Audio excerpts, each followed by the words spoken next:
Kapag natutulog ang hustisya, nagdiriwang ang korupsyon. Ang mga taon po ni Samuel Martires, kung paano naging punlaan ng kawalang pananagutan ang tanggapan ng Ombudsman. Ang Office of the Ombudsman ay isa sa pinakamahalagang institusyon sa ating demokrasya. Itinatag ito para maging sandigan ng mamamayan laban sa katiwalian. Ito ang huling tagapagtanggol ng katotohanan sa harap po ng makinarya ng kapangyarihan. Dito din dapat sinusuri, hinahatulan at pinapanagot ang mga tiwaling opisyal ng gobyerno at pamahalaan. Ngunit sa ilalim po ni Samuel Martires, ang tanggapan na ito ay tila nagbago ng layunin.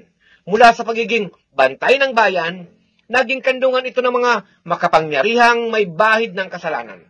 Ang ombudsman na dapat pumapatay ng ugat ng korupsyon ay siya ngayong nagbibigay buhay sa impunidad o walang pananagutan. Sa halip na maging lugar para sa paghahanap po ng hustisya, naging lagusan ito ng pagtakas. Sa halip na magpanagot, sila po ang nagtatago.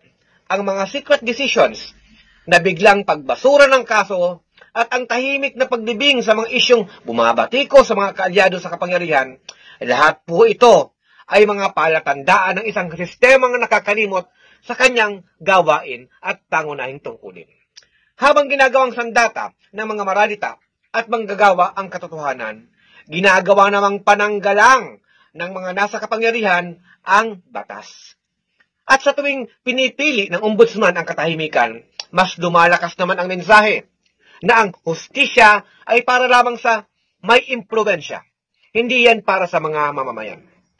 Mga kababayan, panahon na dapat bawiin natin, dapat bawiin ng taong bayan ang dignidad at hustisya. Ang ombudsman ay dapat maging tunay na tagapagbantay, hindi tagapagtakip.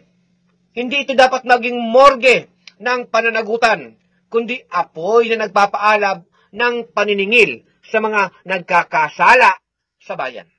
Mga kababayan, huwag nating palampasin ang ganitong klase ng mga lingkod bayan.